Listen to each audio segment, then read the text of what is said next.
And David fled from Naioth in Ramah, and came and said before Jonathan, What have I done? What is mine iniquity? And what is my sin before thy father, that he seeketh my life? And he said unto him, God forbid, thou shalt not die. Behold, my father will do nothing either great or small, but that he will show it me. And why should my father hide this thing from me? It is not so. And David sware moreover, and said, Thy father certainly knoweth that I have found grace in thine eyes. And he saith, Let not Jonathan know this, lest he be grieved. But truly as the Lord liveth, and as my soul liveth, there is but a step between me and death. Then said Jonathan unto David, Whatsoever thy soul desireth, I will even do it for thee. And David said unto Jonathan, Behold, tomorrow is the new moon, and I should not fail to sit with the king at meat, but let me go, that I may hide myself in the field unto the third day at even. If thy father at all miss me, then say, David earnestly asked leave of me, that he might run to Bethlehem his city, for there is a yearly sacrifice there for all the family. If he say thus, it is well, thy servant shall have peace. But if he be very wroth, then be sure that evil is determined by him. Therefore thou shalt deal kindly with thy servant, for thou hast brought thy servant unto a covenant of the Lord with thee. Notwithstanding, if there be in me iniquity, slay me thyself, for why shouldest thou bring me to thy father? And Jonathan said, Be it far from thee, for if I knew certainly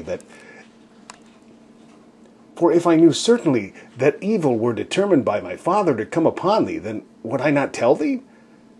Then said David to Jonathan, Who shall tell me? What if thy father answer thee roughly?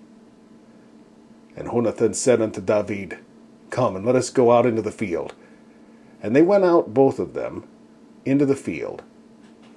And Jonathan said unto David, O Lord God of Israel, when I have sounded my father about tomorrow any time, or the third day, and behold, if there be good toward David, and I send not unto thee, and I then send not unto thee, and show it thee, the Lord do so, and much more to Jonathan. But if it please that my father to do thee evil, then I will show it thee, and send thee away, that thou mayest go in peace, and the Lord be with thee, as he hath been with my father.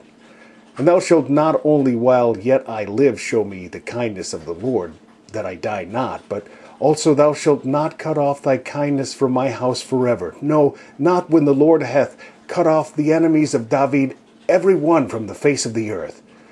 So Jonathan made a covenant with the house of David, saying, Let the Lord even require it at the hand of David's enemies. And Jonathan caused David to swear again, because he loved him, for he loved him as he loved his own soul. Then Jonathan said to David, Tomorrow is the new moon, and thou shalt be missed, because thy seat will be empty. And when thou hast stayed 3 days, then thou shalt go down quickly, and come to the place where thou didst hide thyself when the business was in hand, and shalt remain by the stone Ezel. And I will shoot 3 arrows on the side thereof, as though I shot at a mark. And behold, I will send a lad, saying, Go, find out the arrows. And if I expressly say unto the lad, Behold, the arrows are on this side of thee, take them. Then come thou, for there is peace to thee, and no hurt, as the Lord liveth. But if I say thus unto the young man, Behold, the arrows are beyond thee, go thy way, for the Lord hath sent thee away. And as touching the matter which thou and I have spoken of, behold, the Lord be between thee and me forever. So David hid himself in the field, and when the new moon was come, the king sat him down to eat meat. And the king sat upon his seat, as at other times, even upon a seat by the wall. And Jonathan arose, and Abner sat by Saul's side, and David's place was empty. Nevertheless Saul spake not anything that day, for he thought something had befallen him. He is not clean. Surely he is not clean. And it came to pass on the morrow, which was the 2nd day of the month, that David's place was empty. And Saul said unto Jonathan his son, Wherefore cometh not the son of Hesse to meat, neither yesterday nor today? And Jonathan answered Saul, David earnestly asked leave of me to go to Bethlehem. And he said, Let me go, I pray thee, for our family hath a sacrifice in the city, and my brother, he hath commanded me to be there. And now, if I have found favor in thine eyes, let me get away, I pray thee, and see my brethren. Therefore he cometh not unto the king's table. Then Saul's anger was kindled against Jonathan, and he said unto him, Thou son of the perverse rebellious woman, do not I know that thou hast chosen the son of Hesse to thine own confusion, and unto the confusion of thy mother's nakedness? For as long as the son of Hesse liveth upon the ground, thou shalt not be established, nor thy kingdom.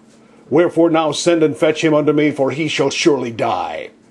And Jonathan answered Saul his father, and said unto him, Wherefore shall he be slain? What hath he done? And Saul cast a javelin at him to smite him, whereby Jonathan knew that it was determined of his father to slay David. So Jonathan arose from the table in fierce anger, and did eat no meat the 2nd day of the month, for he was grieved for David, because his father had done him shame. And it came to pass in the morning that Jonathan went out into the field at the time appointed with David, and a little lad with him. And he said unto his lad, Run, find out now the arrows which I shoot. And as the lad ran, he shot an arrow beyond him. And when the lad was come to the place of the arrow which Jonathan had shot, Jonathan cried after the lad, and said, Is not the arrow beyond thee? And Jonathan cried after the lad, Make speed, haste, stay not. And Jonathan's lad gathered up the arrows and came to his master, but the lad knew not anything. Only Jonathan and David knew the matter. And Jonathan gave his artillery unto his lad, and said unto him, Go, carry them to the city. And as soon as the lad was gone, David arose out of the place toward the south, and fell on his face to the ground, and bowed himself 3 times. And they kissed one another, and wept one another, and wept with one another, and wept one with another, until David exceeded. And Jonathan said to David, Go in peace, forasmuch as we have sworn both of us in the name of the Lord, saying, The Lord be between me and thee, and between my seed and thy seed forever. And he arose and departed. And Jonathan went into the city.